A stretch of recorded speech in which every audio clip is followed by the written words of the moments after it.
You know that moment when you finally lie down? Tell yourself, tonight I'm sleeping early. Open your phone just for a minute. And suddenly it's 2:47 a.m.? Then you wake up feeling like a zombie. Swear you'll fix your sleep from tomorrow. And repeat the exact same cycle again and again. Meanwhile, you keep hearing about that one entrepreneur, that one topper, or that one guy on YouTube who says, I only sleep 5 hours and I feel amazing. And you can't help thinking, how is that even possible? What's wrong with me? Here's the truth. Most people think better sleep is only about sleeping longer. More hours equals more energy. But that's not actually how your body works. The real secret isn't just how long you sleep, it's how you move through sleep. Two people can both spend 7 hours in bed. One wakes up fresh. The other feels like they got hit by a truck. The difference is not willpower. It's sleep quality and timing. In this video, we're going to break down how to sleep slightly less, but wake up feeling way more fresh. Using actual science, not hacks that destroy your health. Before we go deeper, let's be clear about one thing. This is not about bragging that you only sleep 3 hours. Chronic sleep deprivation wrecks your brain, your hormones, your mood, even your lifespan. Most adults still need around 7 to 9 hours on average. What we're talking about here is making every hour you do sleep count, so that, on days you have to sleep less, you don't feel destroyed. You cut out the wasted hours where you're technically asleep, but your brain isn't recovering properly. Think of it as upgrading your sleep from cheap, weak battery to fast-charging, high-efficiency power.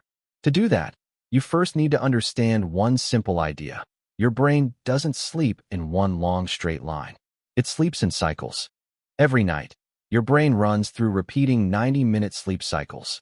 Each cycle has different stages, from light sleep to deep sleep to REM, rapid eye movement. Deep sleep is where your body recovers, muscles repair, immune system strengthens, growth hormone releases. REM sleep is where your brain recovers, memory, creativity, emotional reset, problem solving. A normal night is basically 90 minutes, 90 minutes, 90 minutes, again and again, like waves.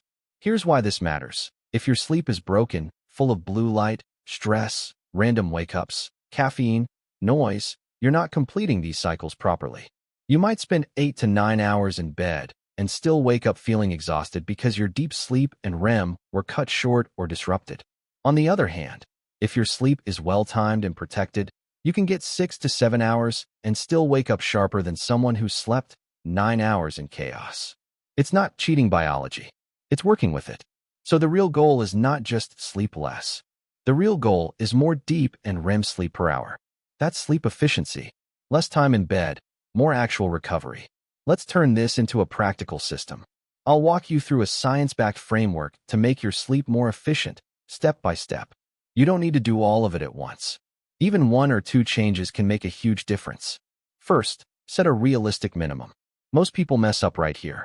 They see someone online say, I sleep 4 to 5 hours, and they try to copy it overnight. It works for 2 days, then they crash, binge sleep on the weekend, and destroy their rhythm completely. Instead, ask yourself, right now, on average, how many hours do you sleep? Not your fantasy number, the real number. If you're at 8, aim for 7 to 7.5 with better quality. If you're at 7, maybe aim for 6 to 6.5 on busy days. For most people, going below 6 hours regularly is not sustainable. Think of this as your sleep budget. You're not trying to starve your body. You're just removing the waste. Second, lock your sleep and wake time. Your brain has a built-in clock called the circadian rhythm. When you sleep at totally random times, 11 p.m. one day, 2 a.m. the next, then 1 a.m., then 4 a.m., your brain never knows when to release melatonin, the sleep hormone, properly. The result? It takes longer to fall asleep, your sleep is lighter, and you wake up groggy no matter how long you stay in bed. On the other hand, when you go to bed and wake up at roughly the same time every day, your brain starts to prepare in advance. Melatonin rises before bedtime, body temperature drops, and your cycles become deeper and more stable. You don't have to be perfect to see benefits. Pick a sleep window that actually fits your life. For example, sleep at 11:30 p.m., wake at 6 a.m. Or sleep at midnight, wake at 6:30 a.m. Try to keep it within the same 30 to 45-minute window, even on weekends. That one habit alone can make 6.5 hours feel better than your current 8. Third, use the 90-minute rule in a smart way. Remember those sleep cycles? Waking up in the middle of a cycle is when you feel heavy, confused, and half asleep.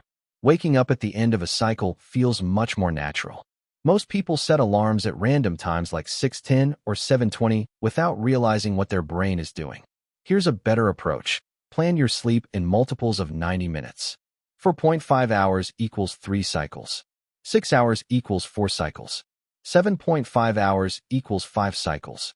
Now, combine this with your fixed wake time. Let's say you need to wake up at 6:30 a.m. If you want 5 full cycles, count back 7.5 hours target sleep time. 11 p.m. If you know tonight will be a late night, and you can only afford 4 cycles, that's 6 hours sleep around 12:30 a.m. You won't always hit it perfectly, but even aiming for cycle endings instead of random times can reduce that morning sleep inertia a lot. Fourth, protect the last 45 to 60 minutes before bed like it's sacred. This is where most people completely destroy their sleep without realizing it. They answer stressful messages, scroll endless social feeds, watch intense videos, maybe eat a heavy meal, all right before trying to sleep. Your brain is still in alert mode, flooded with blue light and stimulation. Then you lie there wondering why you can't fall asleep, or why your sleep feels shallow. Ideally, you follow something like a simple wind-down routine. About 3 hours before bed, no heavy meals if you can avoid it. About 1 hour before bed, no intense work, no emotional arguments, no just one more episode trap. Last 30 to 60 minutes, minimum screen use. Dim, warm lighting. Something calm.